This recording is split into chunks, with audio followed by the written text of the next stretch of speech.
So while I wish you all a very good afternoon, I'll request our logistics support to dim the lights so that I can do something which all cannot see.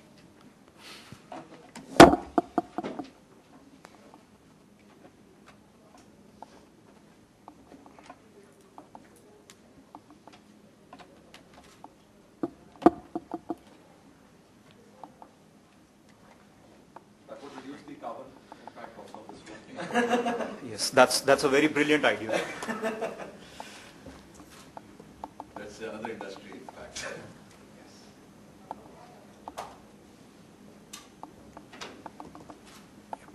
Thank you. Thank you.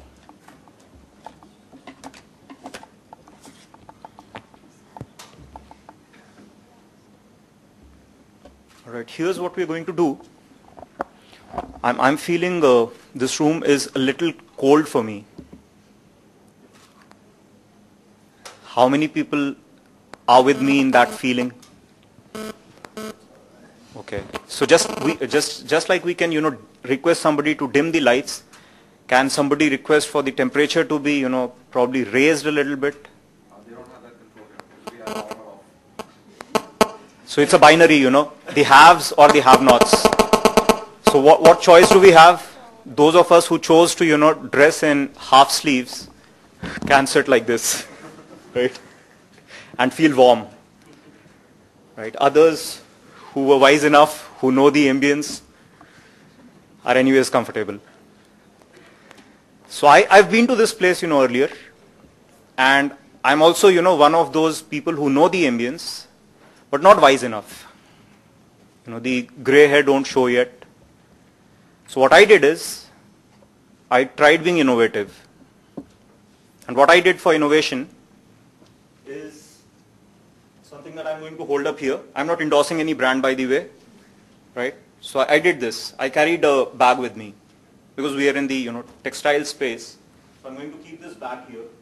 Something like okay, while I'm at the dais, while I'm at the podium, this bag is going to take care of my seat, right? It's reserved.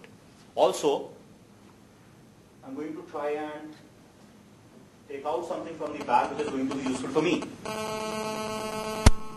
Can somebody guess what this is? A jacket? Alright. So if I unfold it, I'm going to feel a little warm and wear it, right? So both conditions apply. Right. So this is the part that you can all see. That's comfortable, right? That's civilized. You're feeling cold, so you wear something to make you feel warm. That's fine. That's acceptable to all. Nobody's going to report me to the judiciary of India. So, no way. No police action. We're not going to be doing any breaking news here. Okay. On the other hand, if we were to, just go to the other end of the spectrum, which is not feeling cold, but feeling very warm, what could I have done? I could have carried a similar bag. I will, let the rest of it to be imagination. Because I couldn't have done more with it, right? I couldn't have, helped the temperature if it were very warm. Are we making a connect here? Do you get a sense of where we are headed? If as human beings, we can do something about the temperature today, should we do it now or should we defer it to some point where it becomes unbearable? Today we are able to do something about it, right? I'm able to take out a jacket and to wear it. But if I'm feeling very, very warm, can I take off all my clothes and put it into a bag and let it, rest on the seat? Even with the lights dimmed, I'm sure, there would be no single soul left in this room except me. How correct am I in my assessment? On a scale of 1 to 10, where 10 is accurate and 1 is, I'm absolutely on a tangent off the radar. Do we all agree that I'm pretty much accurate here? I would be the only person left in the room? Excellent. If there's anybody who disagrees, please, speak now or forever hold your peace. Okay. So I'm very glad that this room is full of people who are fond of agriculture. Right? So you all agree. Excellent. So let's do this as a reward for being such nice people who believe in this culture called agriculture, which is AGREE. Let's do a pop quiz, right, which will probably shake us up a little bit. Just a little bit, not too much. Right? So I'm going to launch something, and you'll see the instructions on screen.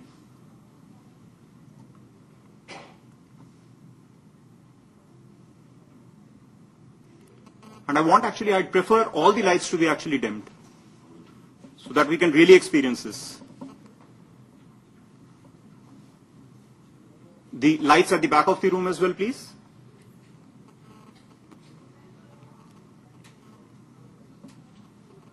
Excellent. So let's do this. Next 16 seconds of our lives, which begin after this slide is over. Right? So if anybody is keeping count, here's what we will be doing. 16 seconds, not too much, right? See video, hear audio. And during those 16 seconds, would be great if we could all, identify what we are seeing, what we are hearing, what we are feeling. At the end of those 16 seconds, probably the lights can come on again, and we'll have a probably show of hands, where I'd love for people to, identify what they saw, what they heard. More importantly, I'd appreciate if you could share what you felt. That was the end of 16 seconds. Want to go through the experience again?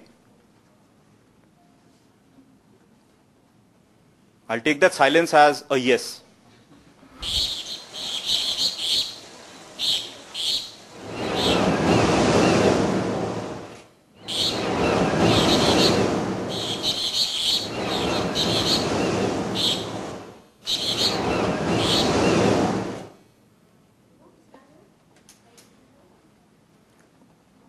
All right. So, at the risk of repetition, because I see about a dozen people walking into the room as we speak, I will repeat this once again.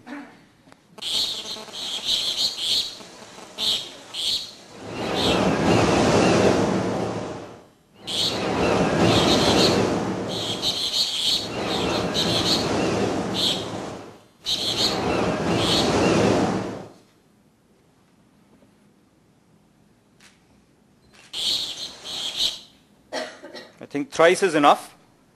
The lights can come on again.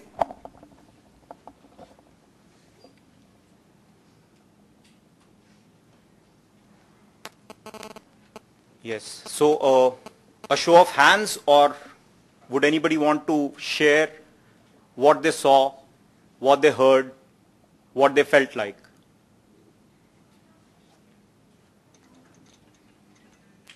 This is a small room. Yes. Well, at first, I'll tell you what it felt like. At first, it was nice and relaxing, but then, as you repeated it, it got irritating. the birds got to me. The birds got to me.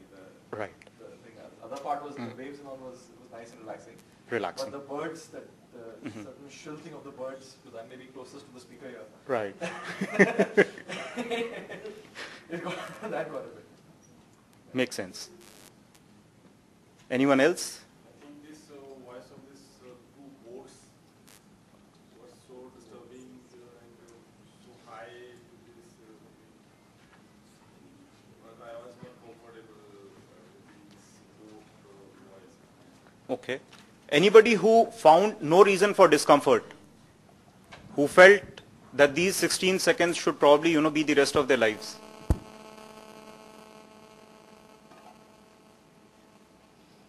Not meaning that you stay forever on a chair in Magnolia. So anyone who had no discomfort at all, who found it very relaxing, very peaceful, felt blessed? Nobody? 8 on 10. 8 on 10? 7 or 8 on 10. Yeah. All right. You could live Okay, what is the risk we run if we do, agree with this one? I know we started off on a, commendatory note, that it's a very nice group, all of us agree here. So anything repulsive in this, except of course the sound of the birds and of the boats? Anything repulsive, anything that you felt very grossly uncomfortable with that made you feel like I want to get up from the seat and throw something at this person standing there? Nothing of that sort? So I'm in safe haven, right? All right. So what does the earth feel like? We inhabit the earth. What does the earth feel like with us living on it? Ever gave it thought? The sound of boats, the sound of birds, the vehicular sounds, the sounds of bombs, motors, turbines. What does the earth feel like?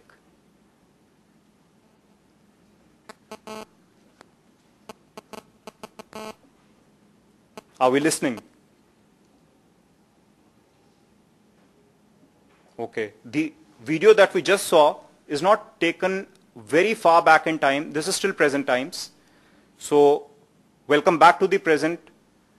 We are living in good times. We've inherited a very peaceful, nice legacy. And when we part today at the end of about an hour from now, go off to have lunch, because the only thing separating us from lunch is me. Right? So we are all going to feel happy at the end of the hour.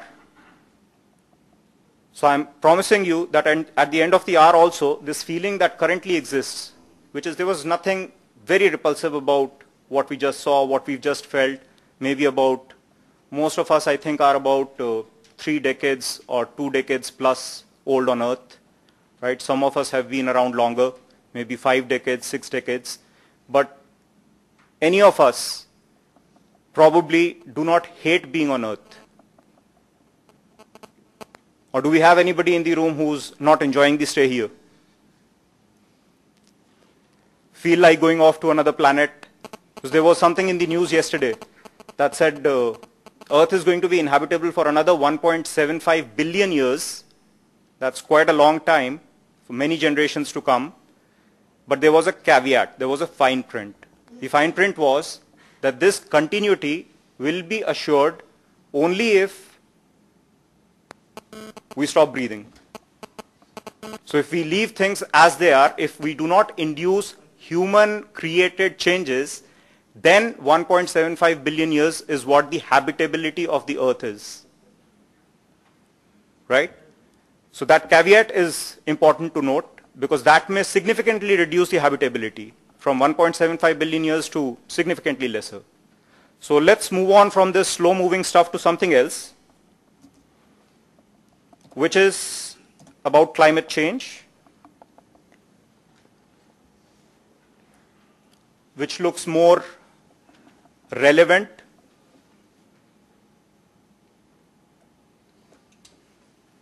and starts with a very long looking list of items to be covered, but we'll go through them at a pace where all of us are comfortable.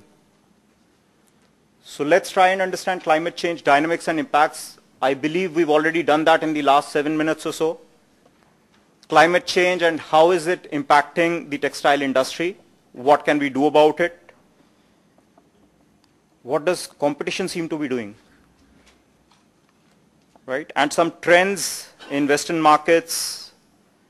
What do brands and retailers have to say? What is the Indian government trying to do? Something about carbon neutrality. And of course, very importantly, how has the journey been for the last 2 years? OGTC and Cool Earth together.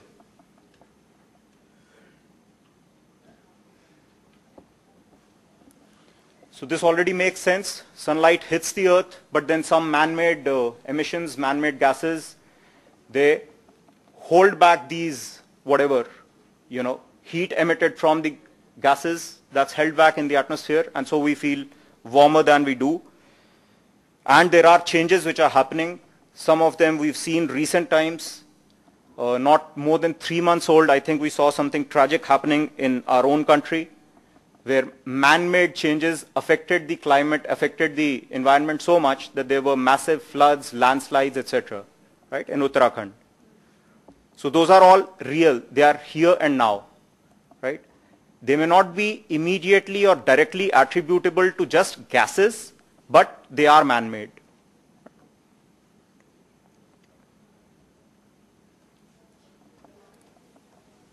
How is climate change affecting the textile industry? Here, if we look at, the 3 different categories, let's say the market and finance, stakeholders, infrastructure and processes, let's start from probably one of the most positive signs, which is the stakeholders involved. As employees, as a community, as a sector, how do we impact the environment around us? How do we impact climate change? By going beyond awareness, by realizing that there are man-made changes that can impact the environment, that are impacting the environment, and then doing something about it. This is something OGTC has already taken an initiative, which is make ourselves aware of what is the level of emissions that we are making. There's a very simple belief. If you need to do anything about anything, if you want to make a simple change, you can't do it unless you really know about it, right? Unless you can measure it. So if you can measure it, you can control it. But if you don't even measure it, there's little you can do about it, right? So OGTC has already taken a nice step in this measure, in this direction, by beginning to measure the carbon footprint. Right? That's very commendable. Because now, year on year, you know which direction are we headed in, where are the opportunities for improvement, can significant reduction be made in a certain sector. We look at different scopes, scope 1, 2, and 3 of emissions, right? So where are the opportunity areas where we can make the biggest dent in the fastest possible time, right? So those are things that as stakeholders, we've begun to realize. And since we've begun to realize, the conscious choice rests with us of doing something today or deferring it for the future, right? Or at least have a roadmap in place so that you do what you can today and you put things on a roadmap so that you achieve those milestones at comfortable paces. Where infrastructure and processes are concerned, we've already talked about the hazardous impacts that are being made on the environment. In addition to the Uttarakhand tragedy that happened this year, almost around the same time last year, there was another man-made, wouldn't call it a calamity, but it was a big thing. It was breaking news around the world. Does anyone remember what that was? 2012, around the same time, mid-year.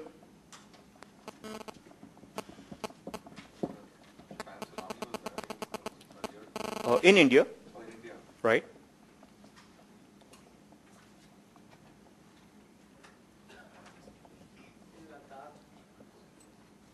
Something that affected, large population of India. So that was again man-made. So we definitely have an impact. And what was the reason for that? There have been commissions ordered to, do inquiries and all, but what was the man-made reason behind it? Why did the grid black out? A case of some imbalance. Some states drew more power than they were supposed to, right? And why did they do that? Did they just feel very power hungry? I need more power today.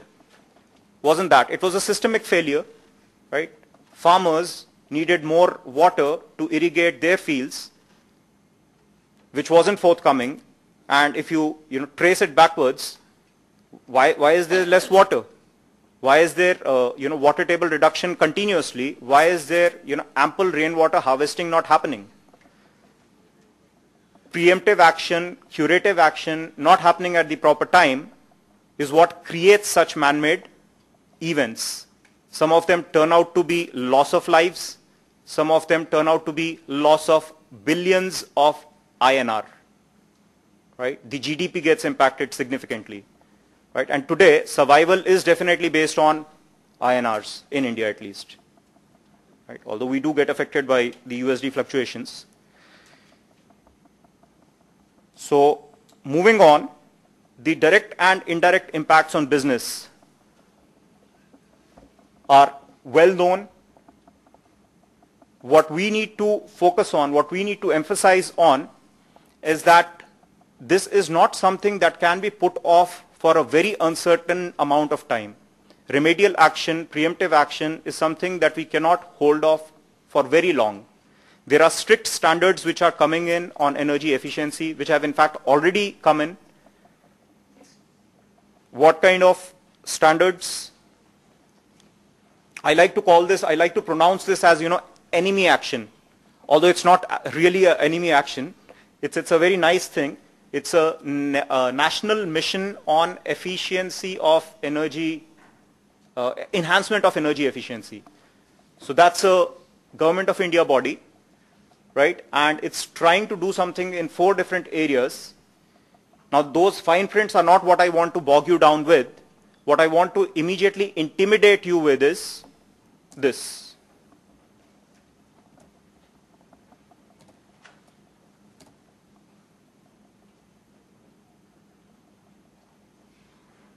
If I were to change this lakhs to thousands, probably it would not intimidate anybody. If I were to change this into crores, probably it will make some people sit up and do something about it today. So in the spirit of moderation, lakhs is what the Government of India has prescribed, ordained. But again, it is not set in stone, so it can always go on the higher side. Because the days of, being lenient are over.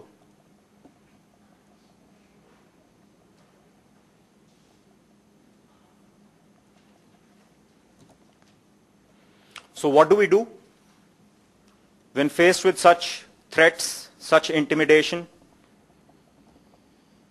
It's not really important, what we do. And this is a very angry looking lady. I hope we don't have her kin here. So it's about how we do things. We can do things as Vinod was also mentioning, right? Do sustainability reporting. So whatever measures are, happening at the moment,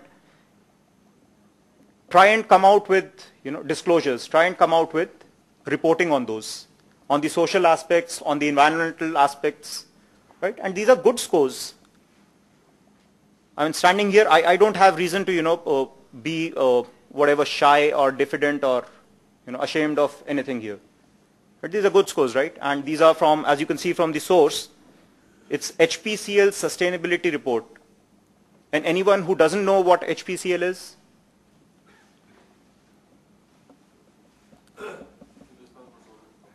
Hindustan Petroleum, right? So that's one of the 9 sectors which has been identified to be a great, let's say guzzler or a great emitter of emissions. Right? Because what you're doing is you're burning fossil fuels. Right? So in this sense, this report, which is for 2012, seems to be doing pretty well. Although these numbers represent score of aspect as ranked by the employees at HPCL, but similar exercises can be done with external stakeholders as well. Need not be limited to employees within the firm. What else? Carbon footprinting and energy efficiency. So once you start examining the emissions, you can decide what are the harmful practices or inefficiencies that you want to do away with. You can try mitigating these, right? Because a stitch in time, talking to a sector which already knows, would save 9, right?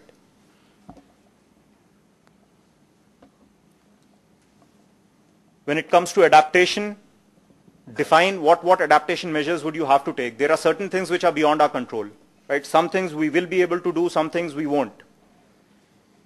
So how do you, work around those that you can't do anything about?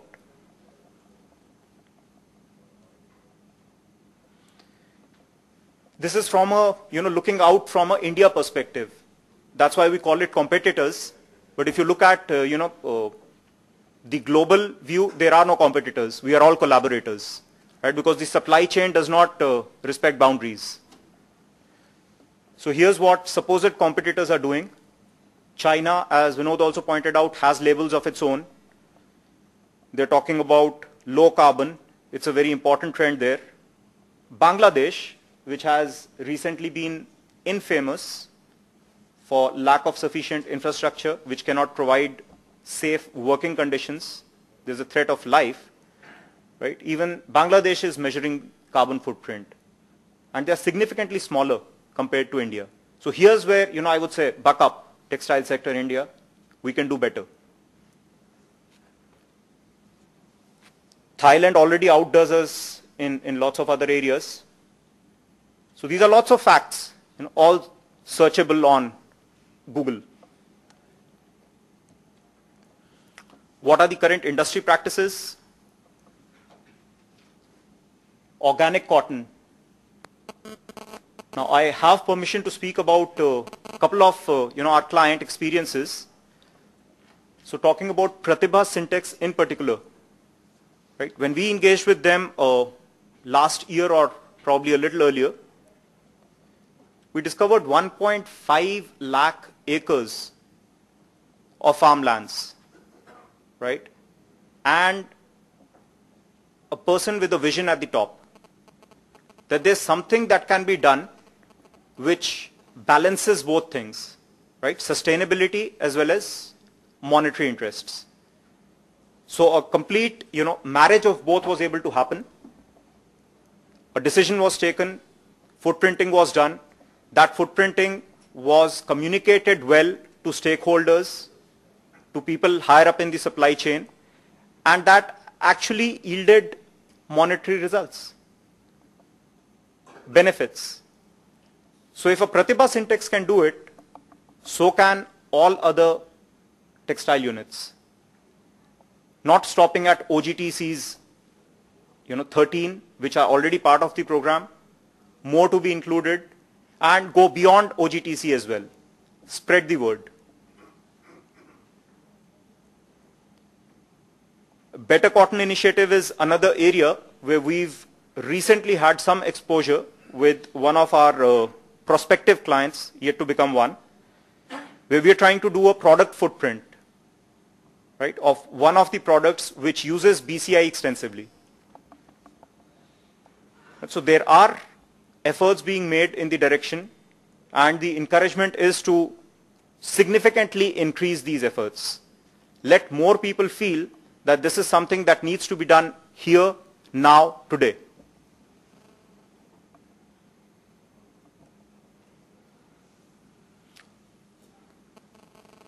This is information which is known to most of you. You walk into a mall, even in Delhi, Gurgaon, you will most probably come across these waterless jeans or less water used kind of products. Levi's, Lee, etc. They're all moving in this direction.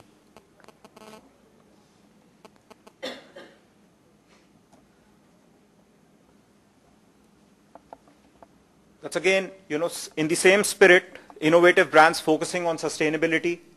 Rico jeans, Monkey jeans, spelled differently though.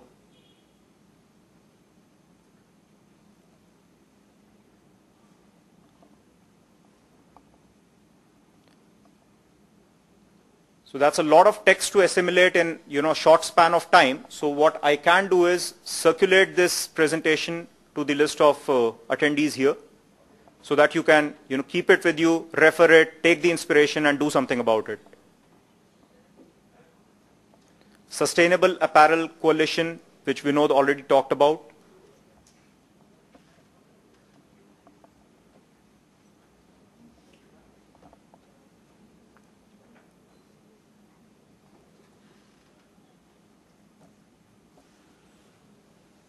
What your favorite brands are doing, and quite a lot of these. So largely these last few slides are just causes for, triggers for helping us just take that first step, that let's do something today.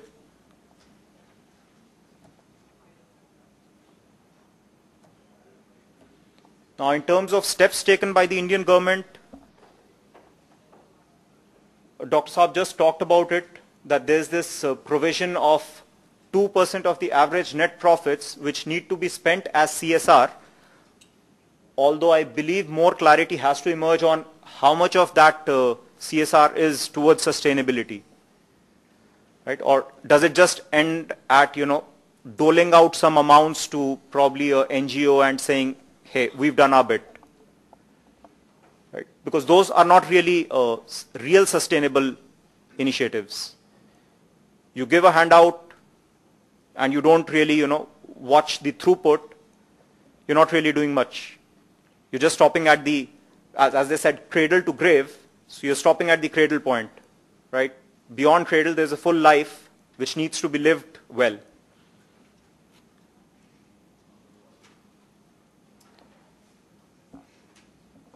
So carbon neutrality again.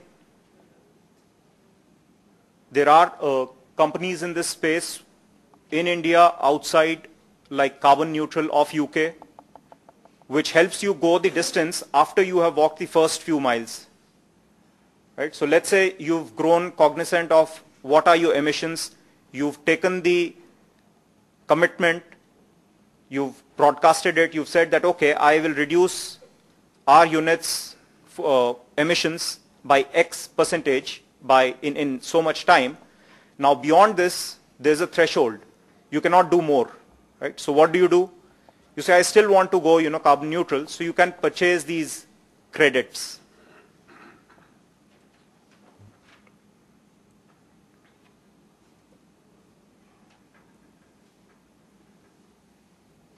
Okay. We're trying to make a case for carbon footprint as a CSR activity. It's a win-win because you're trying to improve efficiency, you're trying to do savings in energy, which is creating the most emissions, you're lowering your expenditure, and of course your reputation goes up.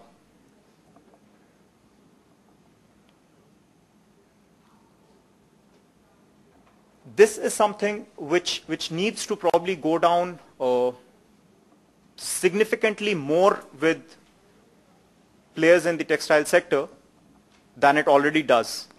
The brand image needs to be enhanced, right?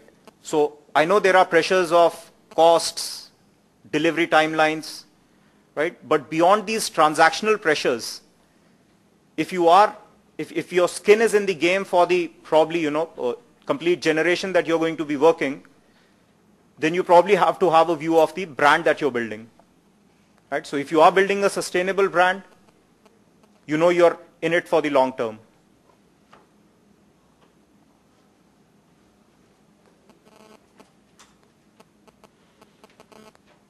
Already well known, differentiate from competition, environmental or green market leadership. Do not just view this as a cost, but see the benefits that you're reaping from it.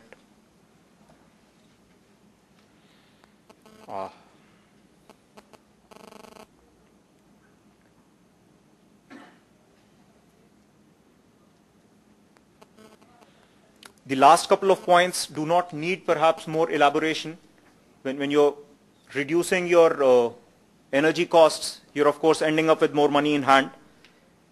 And your employees feel a lot more better, right? When they go back to their families after a hard day's work, they've carried probably some knowledge back about some energy efficiency measures which are practically implementable at their homes as well, right? So the contagion spreads in a positive way.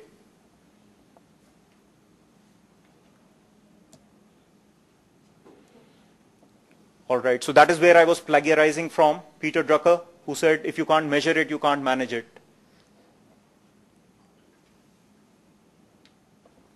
So helping clients through all the stages, beginning with the footprint, helping with the efficiency, and once the efficiencies have been exhausted, there's no more that you can possibly do, then of course go in for carbon neutrality through purchase of credits.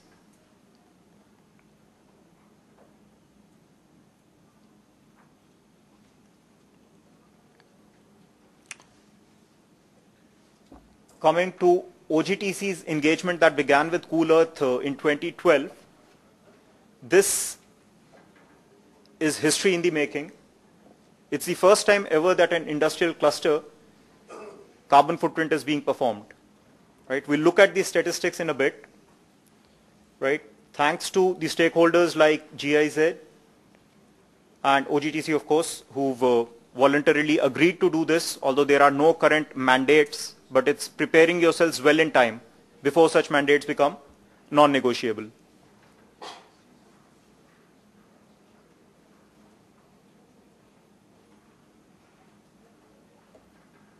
So what has happened in this is, in the first year of engagement, we began with awareness sessions which talked about the scientific aspects, the geopolitical aspects, the corporate, and of course the logistics. You know, how do you begin assimilating all this data about what is your footprint? You know, what are you contributing to the earth? So it began with that. The data collection happened in bits and pieces, and I'll be, you know, more than happy if people present in the room who've been part of the exercise both years, if they can share their experiences very, very openly, without any fear of persecution. I promise I will not, you know, bother you. So are there people in the room other than, I know of course Vishnu is here. So Vishnu from Neeti Clothing, would you like to share your experiences across the 2 years?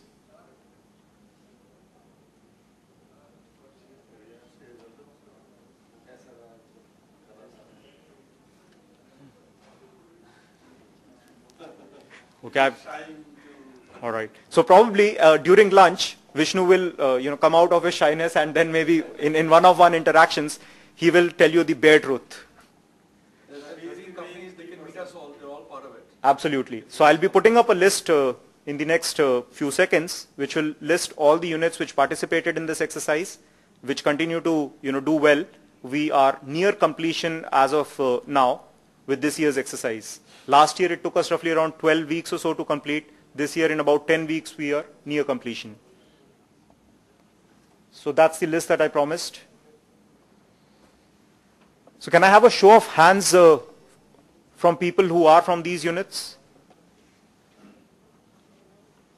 Okay, that's a good number. So we have more go-to people with whom we can, you know, verify the credentials. So 13 units in all took up the initiative, came together, started working on the measurement, right? And the software used in this effort was from a company called Ecometrica. They are our partners. The software is our impacts, very relevantly named. You know, what are our impacts?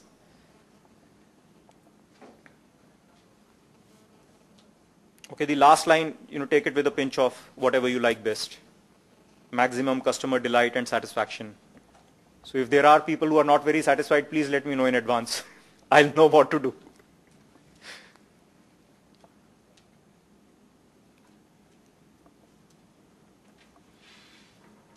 So in this year, you see this going more green between the last slide and this slide. This is deliberate, right? No color blindness causing this here. All right, so here's what's happened. We believe that the participants are now very well versed with how do you collate the data, how do you input it into the system. The process end to end is somebody, you know, measures the data, somebody, you know, collects the data, puts it into a system. That system is then, that data that is input is verified, right? And there are, of course, a few iterations if clarifications are needed. And at the end of the entire process of iterations and all, once the data is 100% acceptable, sanitized, then there's a report generated. Right? So what does that report tell us?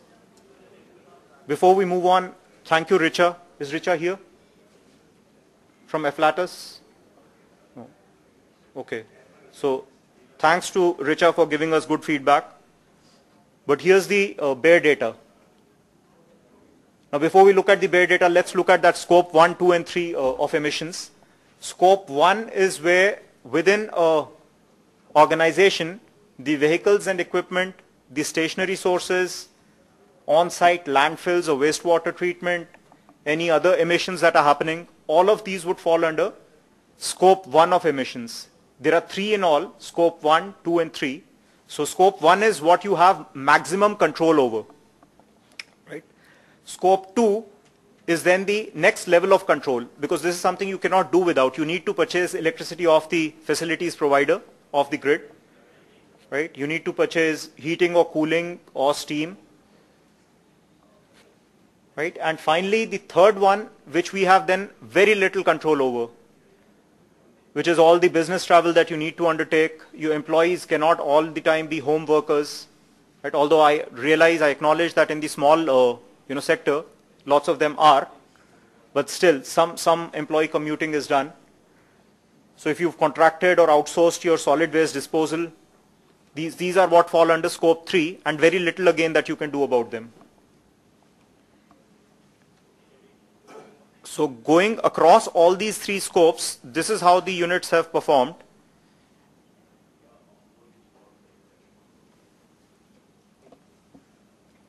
In the previous year, that's the year 1.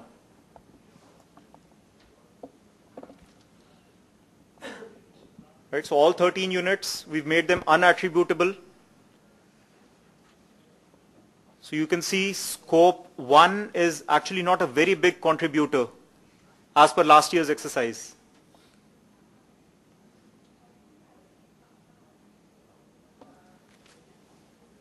And doing a comparison for this year,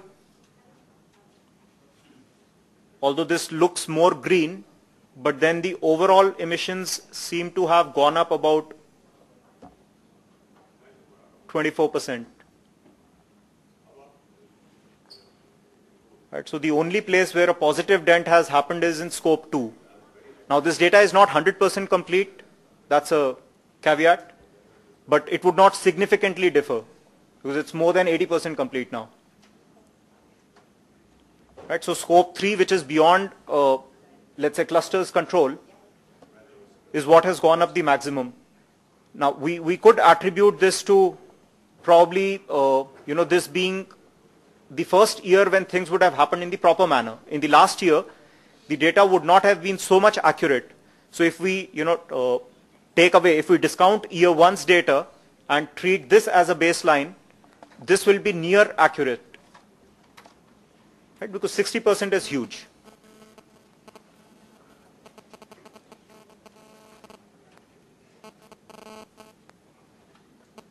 Okay. And any inputs, any questions around what you've seen so far?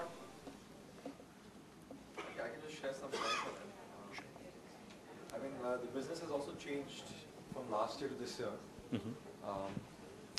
Just looking at it, because I'm seeing it for the first time on a larger scale, you're right that the data has gotten better in the second year, more accurate. That's one point. Second thing is the business scenarios have also changed, with the recoveries in the industry and things looking up a little bit. So a lot of that has also happened. A lot of expansions have also happened. So it covers on that. And also think about scope 3 being the largest point because since we all service international customers, all our products have to be delivered, right? So the scope 3 is going to be the largest part by the shipping or sea freight or air freight or whichever mode of transport. So that was another observation that scope 3 would be very high for us. Right. But I think most brands and a lot of things have commitments in companies to reduce the airing of goods. So I think all the companies are making big efforts to reduce that point, which would drastically impact scope 3. But I think it would still stay a high quotient because all the products have to be shipped at the end of the day. They're not Right. local. So if it's not air shipping, it at least has to go through ship. Go by sea. And for example, brands like H&M don't accept single air shipment. There's no air. So certain the brand commitments also that you cannot do it. It's not a possibility. So that is something that's coming up, which is kind of helping companies reduce scope 3 to some level. But at the end of the day, everything is shipped because we're in the export business. So scope 3 would always be higher. And I think scope 2 is the part about the supply chain, where we are mapping it for the first time, which wasn't done before. So we're getting data about there, we're learning it bigger.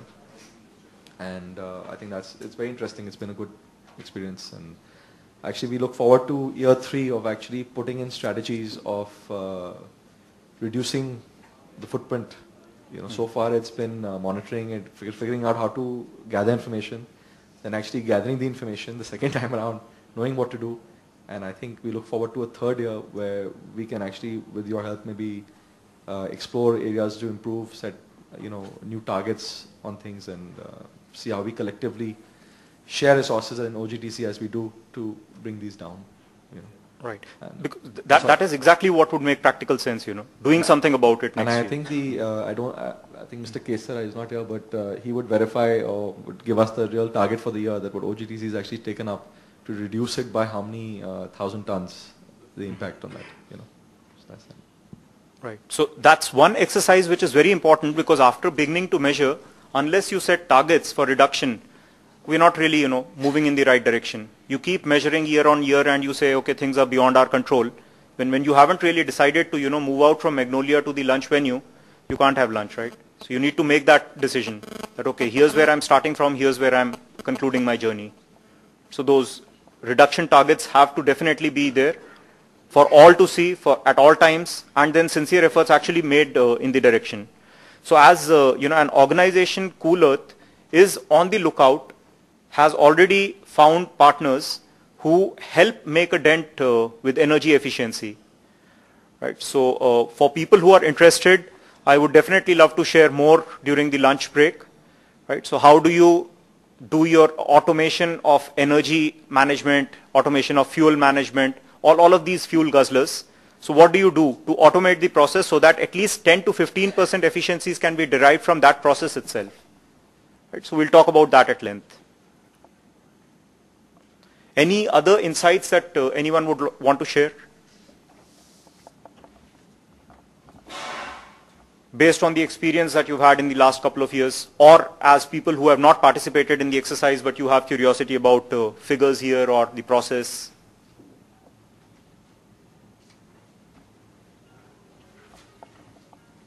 Okay. Maybe encouraging the use of public transport may help, or slightly. Like you were talking about employees commuting to work and all. Encouraging the use of public transport may help, or maybe if a large number of your employees are coming from one particular section of the city, you can do a carpool. Yeah, a carpool. They can do a carpool, or the maybe the company can arrange a company bus sort of things. I don't know if these things are already happening. I was just sharing my thoughts. Sure, that's an excellent suggestion. In fact, if you see the trend, there are at least half a dozen organizations which have come up in the last 1 year alone who are trying to do these, simple innovations, carpooling. Right? So people from one geography traveling to another, they can always, band on together. There are companies like, I can name Volkswagen. Right? This sounds like the German car maker. It's spelled as Folkswagen. So you could visit their website. It's a very simple concept. What they do is they help you, just do a 7-second kind of mapping. They say, you've decided I'm going to, go from Delhi to maybe Gurgaon, right? Or Delhi to Noida, or Noida to Delhi, whichever way, right? You just have to do a search for your source and destination. That this is your starting point, this is your destination, and within 7 seconds, you would know these are the people who are traveling on this route, and you can choose which person do you want to, go along with. So simple, innovations using technology are happening. And beyond carpools, of course, the suggestion that organizations make the effort to, provide the logistics, offer some services which can, bring people from one direction to the company and back. So those can, of course, be done. They have been done all over. I think it would be interesting to actually, if we have the data of how much OGTC has shipped, how much shipments have we done in the last 2 years, and take that out, the tonnage per product, per piece from that point of view. Okay. It would be interesting to look at. And so our collective footprint is per unit shipped would be an interesting fact to see. And that would go down as well. Absolutely. That would be more sensible. Because if your exports are increasing, the scope of it is bound to increase. So per unit data would be very interesting. Sure. Sensible. Sure. That's an input well taken. So I do not know if that data is already being collated or collected at this point in time. If somebody could enlighten me on this. Is the production data also being shared? We are gathering a lot of information on these points. I think this is one of the factors which will be coming up in the next year, this year as well. Okay. Gradually it will be coming up. So we can use it in this scope as well. to compare against various projects. That we do have figures for the size of the company's turnover, square footage, all kinds of parameters are being gathered. So I think since we, at least for the companies who are partaking in this exercise, because it's not the entire cluster, so we can work on that. Sure. It's already just rule of taken by from the participating companies. How many PC in the year? So probably that can be shared the next time around then.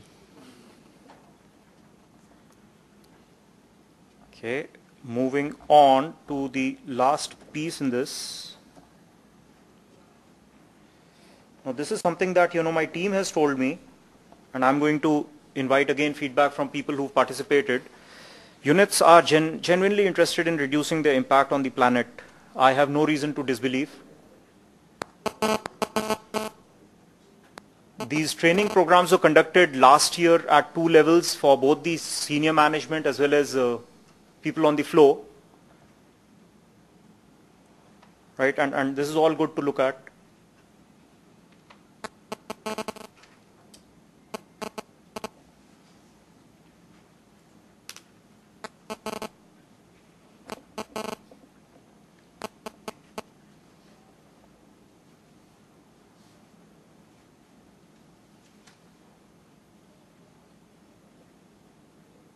Now with the last point, I have a slight, as I may have already sounded off. Units intend to monitor and take a call on reporting their carbon footprint to retailers and NGOs based on future requirements placed on them by international bodies. That's a very, very, long-winded and ambiguous kind of, situation that we find ourselves in. Why, wait to take a call? What's stopping us from doing this reporting? I think we're doing it. I don't think that there's any. So there's no holdback here. There's nothing like that. All right, that's good then. The point is that nobody's asking us for it yet. If they ask us for it, we'll be happy to share it. Right now, it's more internal, I would say. Just in the sense that let's understand it better, so we have a baseline and we can actually show improvement. So we are monitoring it and we are sharing it with our customers. That by the way, this is what it is. Just so you know. And these are our plans. So we want to actually formulate some more plans to actually reducing it. Because right now it's like just knowing it. And now, unless we put a target to where we want to be, there's no point communicating, oh, this is where we are.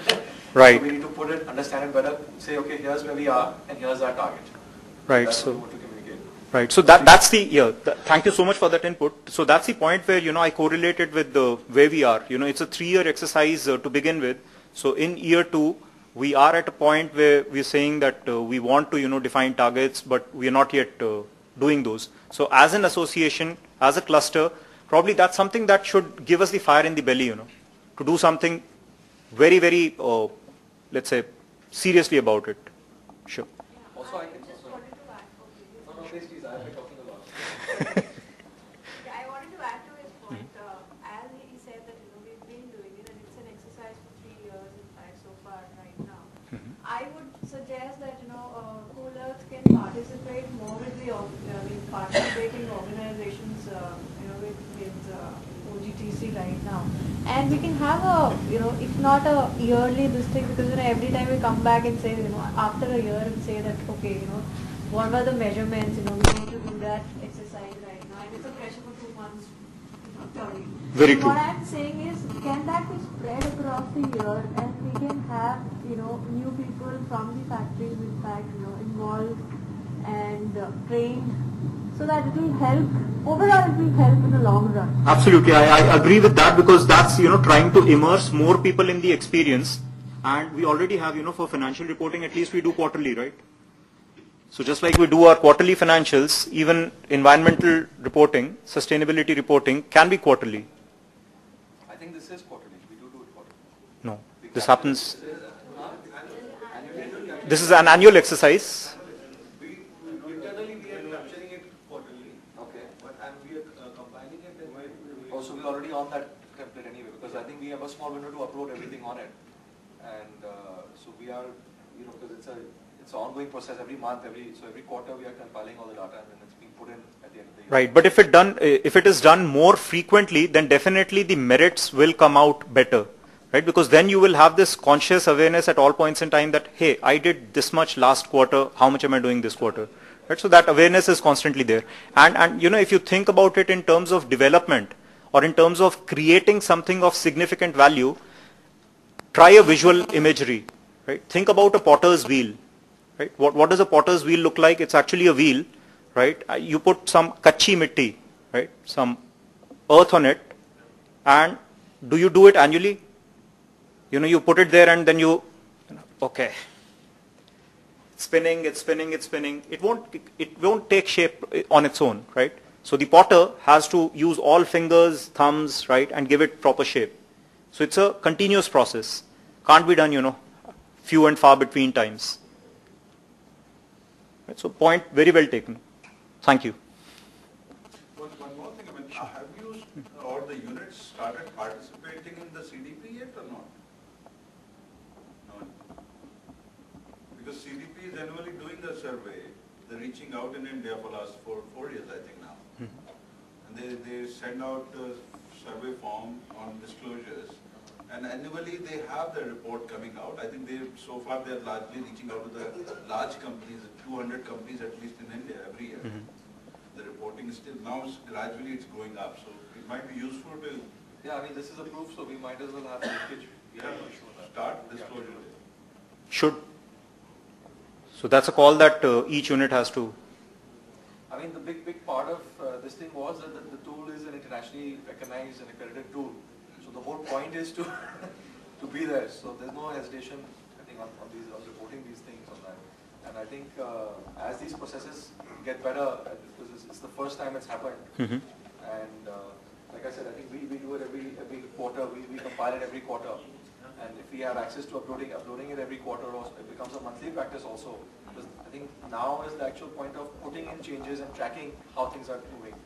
Also, another very interesting thing I noticed, at least for our company, is that although I think our footprint went up, in a sense, but we moved from a campus, a smaller campus, to a campus 3 times the size. But our footprint didn't go up 3 times the size.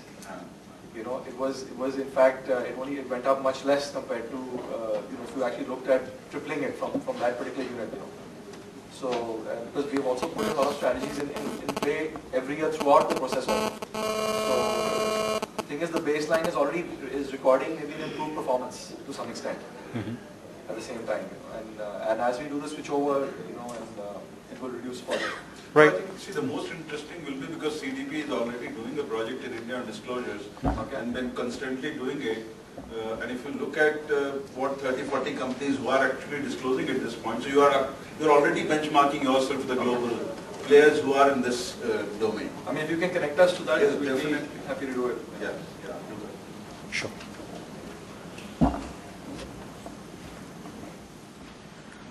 All right, so this is a slide which we've already seen in the previous presentation. We talked about this, what makes your company different from others. Costs, on-time delivery, quality, payment terms. But those are all transactional up there. What is going to really contribute to the building of the brand, to the longevity of it, is going to be sustainability. So you plan your footprint, you plan your footprint reduction measures, you do the measuring, you set targets for reduction, and you disclose so that you can take complete mileage out of it as well. You do something good, but you don't communicate it well. It's jungle mein mor nacha kisi ne na dekha.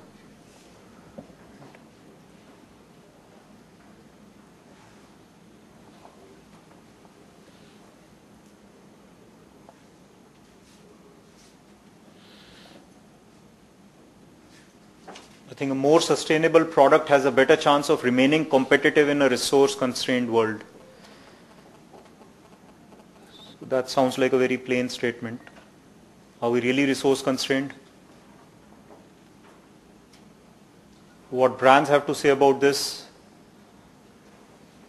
Walmart seems to have announced that many of its suppliers would need to assess and report on the environmental and social sustainability of their products. Unilever likewise sources from 10,000 non-production suppliers. Right? And they've got this thing that each one of their products in a very short time to come will be sustainable 100%. So that's a huge commitment to make for a huge company like Unilever. And with all our technology today, we can create abundance. It could be used to improve everyone's lifestyle. Abundance all over the world if we use our technology wisely and maintain the environment. It's a very different system, and it's very hard to talk about because the public is not that well enough informed as to the state of technology.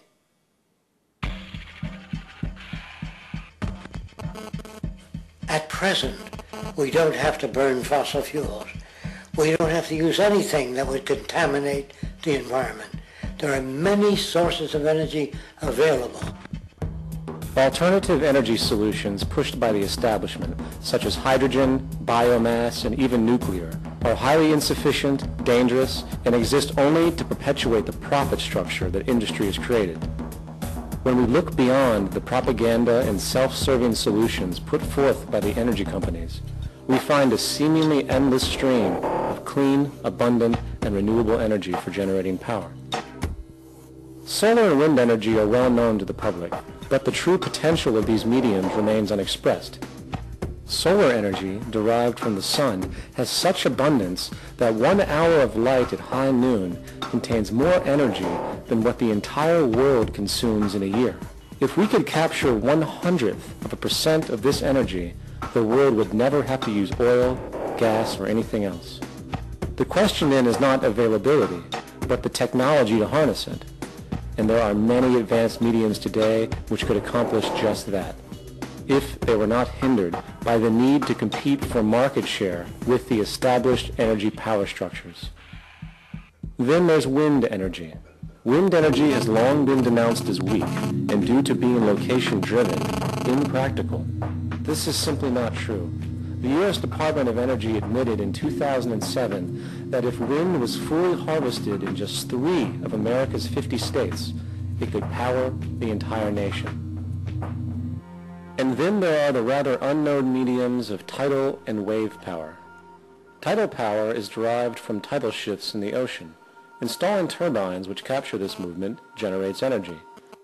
In the United Kingdom, 42 sites are currently noted as available, forecasting that 34% of all the UK's energy could come from tidal power alone. Wave power, which extracts energy from the surface motions of the ocean, is estimated to have a global potential of up to 80,000 terawatt-hours a year. This means 50% of the entire planet's energy usage could be produced from this medium alone. Now, it is important to point out that tidal, wave, solar, and wind power requires virtually no preliminary energy to harness, unlike coal, oil, gas, biomass, hydrogen, and all the others. In combination, these 4 mediums alone, if efficiently harnessed through technology, could power the world forever. That being said, there happens to be another form of clean, renewable energy which trumps them all: geothermal power.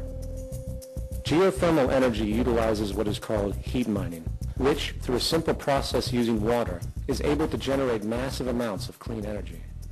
In 2006, an MIT report on geothermal energy found that 13,000 zettajoules of power are currently available in the Earth, with the possibility of 2,000 zettajoules being easily tappable with improved technology. The total energy consumption of all the countries on the planet is about half of a zettajoule a year. This means about 4,000 years of planetary power could be harnessed in this medium alone. And when we understand that the Earth's heat generation is constantly renewed, this energy is really limitless and could be used forever. These energy sources are only a few of the clean, renewable mediums available, and as time goes on, we will find more. The grand realization is that we have total energy abundance without the need for pollution, traditional conservation, or in fact, a price tag. And what about transportation? The prevailing means of transportation in our societies is by automobile and aircraft, both of which predominantly need fossil fuels to run. In the case of the automobile, the battery technology needed to power an electric car that can go over 100 miles an hour for over 200 miles on one charge exists, and has existed for many years. However, due to battery patents controlled by the oil industry, which limits their availability to maintain market share, coupled with political pressure from the energy industry, the accessibility and affordability of this technology is limited. There is absolutely no reason other than pure, corrupt profit interest that every single vehicle in the world cannot be electric and utterly clean, with zero need for gasoline. As far as airplanes, it is time we realize that this means of travel is inefficient, cumbersome, slow, and causes far too much pollution. This is a maglev train. It uses magnets for propulsion. It is fully suspended by a magnetic field and requires less than 2% of the energy used for plane travel. The train has no wheels, so nothing can wear out. The current maximum speed of versions of this technology, as used in Japan, is 361 miles per hour. However, this version of the technology is very dated. An organization called ET3, which has connections with the Venus Project, has established a tube-based maglev that can travel up to 4,000 miles per hour in a motionless, frictionless tube, which can go over land or underwater. Imagine going from LA to New York for an extended lunch break, or from Washington, D.C. to Beijing, China in 2 hours. This is the future of continental and intercontinental travel, fast, clean, with only a fraction of the energy usage we use today for the same means. In fact, between maglev technology, advanced battery storage, and geothermal energy, there would be no reason to ever burn fossil fuels. Turned out are for how much money you can get. If there is a problem in society. So with that, I thank you all for having, held your patience. Will I think open the floor to questions?